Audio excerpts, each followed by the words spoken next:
ഗുരുവായൂർ ക്ഷേത്രത്തിൽ വീഡിയോ ചിത്രീകരിച്ചു എന്ന പരാതിയിൽ ബിജെപി സംസ്ഥാന അധ്യക്ഷനും മുൻ കേന്ദ്രമന്ത്രിയുമായ രാജീവ് ചന്ദ്രശേഖറിനെതിരെ കേസ്.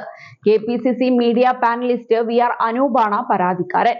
ഹൈക്കോടതി ഉത്തരവ് ലംഘിച്ച് രാജീവ് ചന്ദ്രശേഖർ വീഡിയോ ചിത്രീകരിച്ച് പ്രചരിപ്പിച്ചു എന്നാണ് പരാതി. ഗുരുവായൂർ ടെമ്പിൾ പോലീസിലാണ് പരാതി നൽകിയത്. നടപ്പന്തലിലും ദീപസ്തംഭത്തിനു മുന്നിൽ നിന്നുള്ള വീഡിയോ ചിത്രീകരിച്ച് രാജീവ് ചന്ദ്രശേഖർ സോഷ്യൽ മീഡിയ പേജുകളിൽ പോസ്റ്റ് ചെയ്തിരുന്നു. ഇത് ചൂണ്ടിക്കാട്ടി നൽകിയ പരാതിയിലാണ് പോലീസ് കേസ് രജിസ്റ്റർ ചെയ്തത്.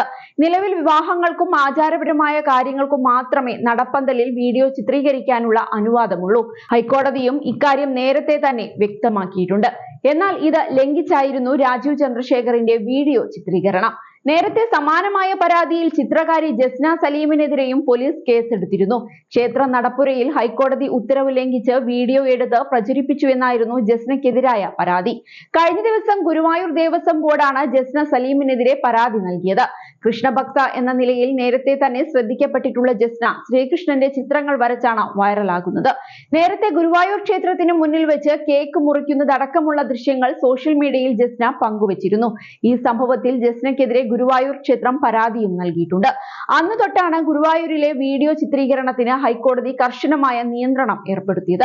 വിവാഹ ചടങ്ങുകൾക്കും മറ്റു മതപരമായ ചടങ്ങുകൾക്കുമല്ലാതെ ഗുരുവായൂർ ക്ഷേത്രം നടപ്പന്തലിലെ വീഡിയോഗ്രഫി പൂർണ്ണമായി നിരോധിച്ചുകൊണ്ടാണ് ഹൈക്കോടതി അന്ന് ഉത്തരവിറക്കിയിരുന്നത്. കിഴക്കേ നടയിലെ ദീപസ്തംഭത്തിന് സമീപത്തുകൂടി ക്ഷേത്രത്തിന്റെ ഉൾവശം ചിത്രീകരിക്കുന്നതിനും വിലക്കുണ്ട്. കിഴക്കേ നടയിലെ ദീപസ്തംഭത്തിനടുത്തുള്ള കാണിക്കയ്ക്ക് മുകളിലുള്ള കൃഷ്ണ വിഗ്രഹത്തിൽ ജസ്ന മാല ചാർത്തുകയും ഇതിന്റെ ദൃശ്യങ്ങൾ പ്രചരിപ്പിക്കുകയും ചെയ്തതും വിവാദമായിരുന്നു. ഗുരുവായൂർ ദേവസ്വം ബോർഡ് നൽകിയ പരാതിയിൽ കലാപശ്രമം ഉൾപ്പെടെ ചുമത്തിയാണ് ജസ്നയ്ക്കെതിരെ പോലീസ് കേസെടുത്തത്. അതേസമയം പഹൽഗാം ഭീകരാക്രമണത്തിൽ കേന്ദ്ര സർക്കാരിനെ പ്രതിരോധത്തിലാക്കി സുരക്ഷാ വീഴ്ച സമ്മതിച്ചിരിക്കുകയാണ് കേരള ബിജെപി അധ്യക്ഷൻ രാജീവ് ചന്ദ്രശേഖർ. സുരക്ഷാ വീഴ്ച എന്നത് യാഥാർത്ഥ്യമെന്നാണ് അദ്ദേഹം പറഞ്ഞത്. വ്യത്യസ്ത അഭിപ്രായങ്ങളിൽ നിൽക്കാതെ തീവ്രവാദി ആക്രമണത്തെ ഒറ്റക്കെട്ടായി അപലപിക്കുകയാണ് വേണ്ടതെന്നും അദ്ദേഹം പറഞ്ഞിരുന്നു. ആദ്യമായാണ് ബിജെപിയുടെ ഒരു ഉന്നത നേതാവ് സുരക്ഷാ വീഴ്ചയുണ്ടായി എന്ന് തുറന്നു സമ്മതിക്കുന്നത്. അതേസമയം ദില്ലിയിലെ പാകിസ്ഥാൻ ഹൈക്കമ്മീഷന് മുന്നിൽ കനത്ത പ്രതിഷേധവുമായി ജനങ്ങൾ രംഗത്തു വന്നു.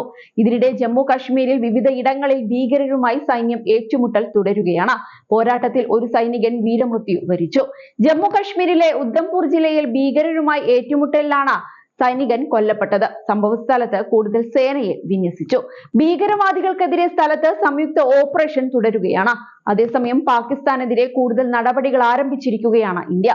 പാകിസ്ഥാനിലെ എക്സ് അക്കൗണ്ട് ഇന്ത്യ നീക്കി. ദില്ലിയിലെ പാകിസ്ഥാൻ ഹൈക്കമ്മീഷന് പുറത്ത് സ്ഥാപിച്ചിരുന്ന ബാരിക്കേഡുകളും പോലീസ് നീക്കം ചെയ്തിട്ടുണ്ട്.